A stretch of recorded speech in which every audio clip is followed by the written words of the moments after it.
The winter of 1846 was supposed to be the beginning of a new life for the Donner Party, a group of pioneers chasing the American dream across an unforgiving continent.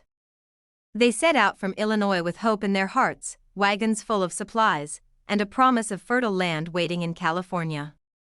But as they traveled west, desperation, disaster, and one deadly decision sealed their fate. The story begins with a shortcut, one that wasn't a shortcut at all. A guidebook written by a man named Lansford Hastings claimed there was an easier, faster route through the Sierra Nevada. He had never actually traveled it, yet he promoted it as the future highway to California.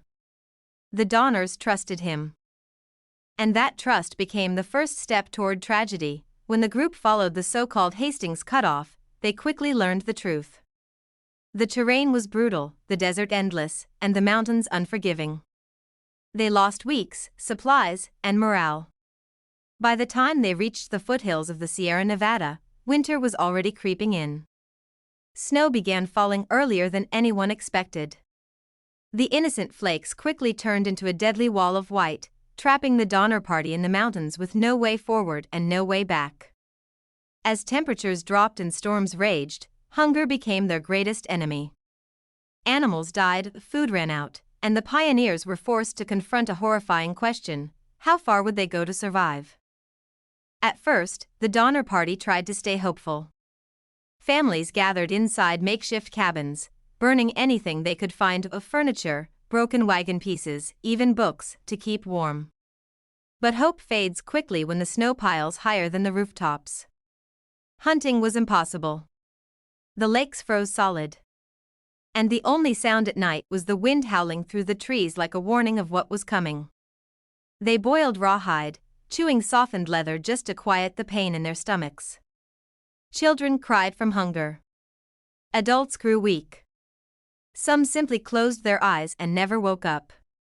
Each death was another reminder that time was running out. In December, a desperate group of the strongest members, later known as the Forlorn Hope, attempted to escape on makeshift snowshoes, hoping to reach help. But the mountains were merciless. They quickly became lost, exhausted, and snowblind. As their food ran out, they faced the same unthinkable dilemma: survive or die. One by one, members collapsed in the snow. The survivors insisted they had no choice. They used the bodies of the dead to stay alive long enough to reach a settlement. And when they finally stumbled into civilization, starving, frostbitten, barely recognizable, they told the world what was happening in the mountains. A rescue mission had to come fast, or no one would be left alive.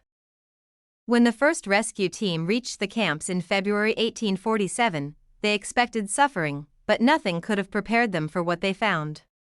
The cabins were half buried in snow, the windows covered with blankets, and silence hung in the air like a heavy fog.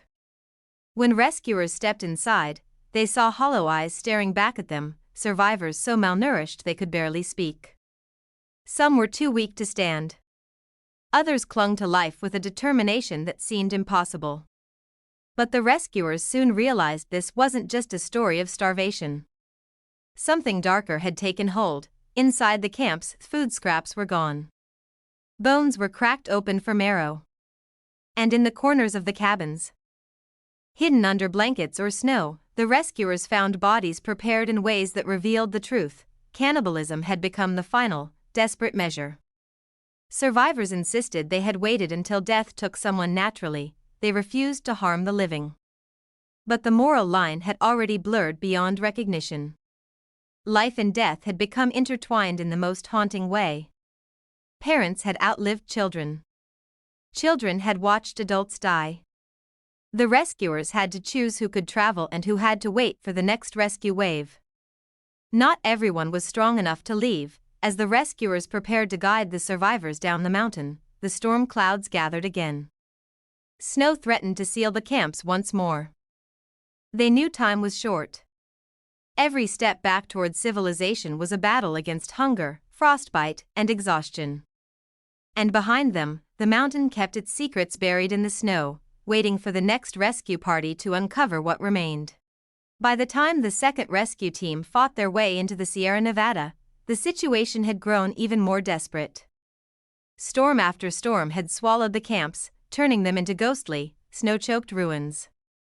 The survivors who remained were barely clinging to life, skin pale, bodies skeletal, eyes distant and unfocused. Some didn't even react when rescuers entered. They were too far gone, suspended between life and death. The rescuers gathered the remaining supplies, lifted the weakest onto makeshift sleds, and prepared for another treacherous journey out of the mountains. But once again, not everyone could go. Some were too frail to travel. Others refused to leave loved ones behind. The rescuers made the painful promise, "We will come back. Hold on." When the third rescue team arrived weeks later, the mountains revealed their darkest secret yet. They found only a handful of survivors, and signs of a grim struggle for survival.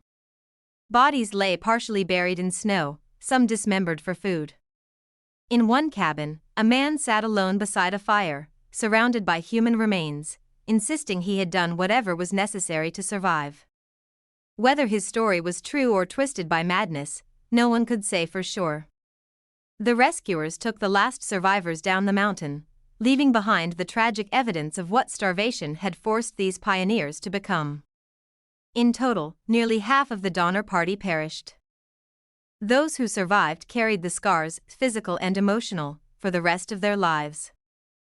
In the months that followed, the story of the Donner Party spread across the nation like a chilling warning.